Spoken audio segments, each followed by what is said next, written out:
Olá pessoal, professor Bertoncello, terceiro vídeo que fala sobre economia e a ideia aqui é tentar dar uma previsão para 2021.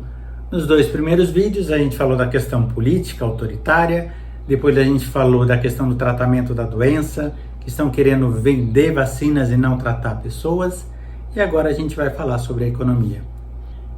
Agora em dezembro acaba o auxílio emergencial. Isso vai fazer com que haja uma retração do consumo, principalmente nos 3 primeiros meses do ano, janeiro, fevereiro e março. O que vai acontecer, gente? Bom, depende de cada estado, depende de cada situação, mas vale a pena ver esse gráfico e entender que cada estado agiu de uma maneira diferente. Vamos olhar ele. Essas barras, elas falam do percentual de desemprego, tá, em cada estado brasileiro. A barra verdinha é a do Brasil, é a média brasileira. As vermelhas são as que estão acima da média no Brasil e as amarelinhas que estão abaixo da média. E essa linha roxa mostra o número de mortes por milhão por cada estado. É natural que cada estado tem uma estrutura diferente, tanto do ponto de vista da dinâmica econômica quanto da estrutura sanitária.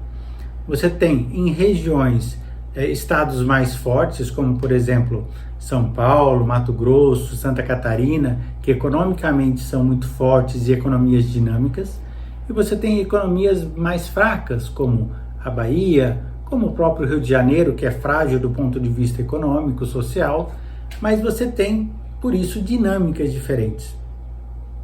Mas vamos voltar no gráfico e entender o seguinte. Todos os estados do Sul têm um nível de desemprego menor que o nível nacional. Na região Sudeste, o Rio e São Paulo estão com um índice de desemprego pior do que a média nacional. Na mesma região, Minas e Espírito Santo têm uma condição melhor. Já o Norte e o Nordeste, a grande maioria dos estados estão em situações piores do que a média nacional. O destaque da incompetência é o estado do Maranhão, que tem o pior nível de desemprego e o maior número de mortes por Covid por milhão de habitantes. O desemprego está em 21,7% em novembro e tinha 2.635 mortes por milhão de habitantes. Se o Maranhão fosse um país, seria o pior país do mundo em mortes pela Covid.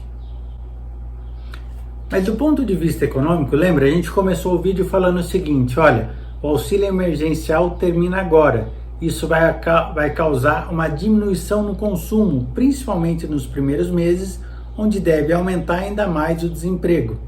E aí a gente olha esse outro gráfico aqui. Segundo o Ministério de Economia, 41% dos lares receberam auxílio emergencial no Brasil. Aqui, quanto mais azulzinho está o estado, é sinal que um percentual ainda maior de pessoas receberam. E quanto mais clarinho está esse azul, é um percentual menor. E adivinhe qual estado que mais recebeu auxílio emergencial? Ele mesmo, o Maranhão. 70,1% dos lares do Maranhão receberam auxílio emergencial. O que nós podemos esperar para 2021? É assim, 2020 o PIB deve cair mais de 4%. Em 2021 vai crescer um pouco mais de 3%. Então, apenas em dezembro de 2022 nós vamos ter uma renda per capita igual a de dezembro de 2019. Não é pouca coisa. Tomem cuidado, fiquem muito atentos no começo do ano, porque nós vamos ter uma retração ou um reflexo da retração. As empresas precisam entender que elas não vão conseguir repassar os preços mais altos para os consumidores, a demanda deve cair, principalmente na região Norte e Nordeste. Isso vai causar mais desemprego, isso vai causar mais problemas sociais e vai aumentar a desigualdade. 2021 vai ser o ano da desigualdade social no Brasil. E isso me faz pensar uma última coisa para terminar esse vídeo. Não existe nenhuma razão lógica para explicar aquilo que foi feito. Não existe nenhuma razão para você fechar, trancar e fazer com que as pessoas parem de ter renda. Resumindo a história, 2021 vai ser muito melhor que 2020, mas ainda vai estar muito pior do que 2019. Tomem cuidado, a gente fala do último vídeo de como aplicar o seu dinheiro para 2021 e a gente termina por aqui. Um abraço, professor Bertoncello.